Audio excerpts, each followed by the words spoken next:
और फली भी बहुत है इसमें। पीला मोजक से कैसे बचे, देखिए कितना फल आया है, डिमांड पूरी कर दी है। हम सभी किसान भाइयों को तो आज बहुत ही महत्वपूर्ण जानकारी देने जा रहा हूँ जो है मूंग से रिलेटेड।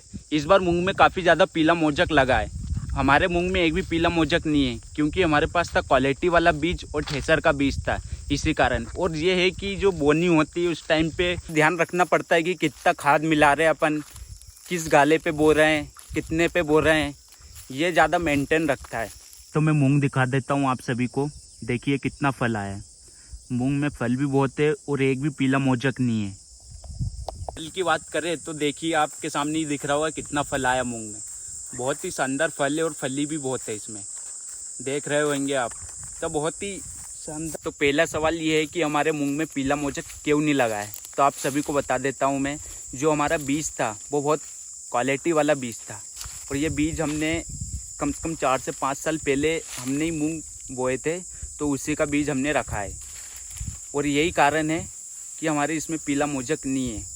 और मेन कारण ये भी है कि हमने दवाई टाइम टू टाइम डाली थी, कुल 4 स्प्रे किए थे, 4 के बाद 5वां स्प्रे नहीं किया और हमारे मूंग आ गए हैं। तो आपका इसका फाइनल रिजल्ट मिलेगा 2 दिन बाद, क्योंकि 2 दिन बाद हम सारे मूंग को इकट्ठा करवा के ठेसर में निकलाएंगे और फिर पता लगेगा क्या एवरेज दिया इसने। और मैं बता देता हूँ ये कौन सी वेराइटी है। ये हमारी वंशी गोल्ड है, जो कि हम 5-6 साल से मूंग बोते आ रहे हैं।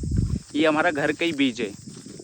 तो मैं आपको मूंग का उपाय बताता हूँ कि पीला मोजक से कैसे बचे। तो पहला उपाय तो यही है कि जो स्टार्टिंग में बोनी करते हैं अपन, जो बीज लाते हैं वो क्वालिटी वाला बीज लाएं।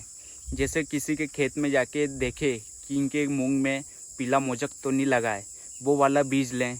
और बीज भी ऐसा ले कि हार्वेस्टर से कटा हुआ ना हो, ठेसर से निकला हुआ हो। तो सभी लेबरों के लिए पानी ले और सभी पानी पी लो। तो सभी को पानी पिला देता हूँ, फिर काम पे लगेंगे वापिस।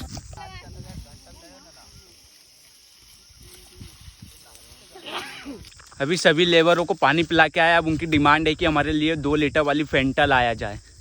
तो अब जा रहा हूँ फेंटा लेने सभी के लिए, क्योंकि इतनी धूप में काम कर रहे हैं, बहुत मुश्किल होता है धूप में काम करना। अभी मैं ही थोड़ी देर धूप में चल रहा था तो बहुत गर्मी हो रही थी, और मतलब लेबर कैसे काम करते हैं ये उनको ही पता है, इतनी धूप में इतनी गर्मी में। तो उन्हें कुछ ठंडा पिलाना बहुत ज़रूरी है। तो लो भाई साहब, सभी के लिए फेंटा लिया है, उनकी भी डिमांड पूरी कर दी है।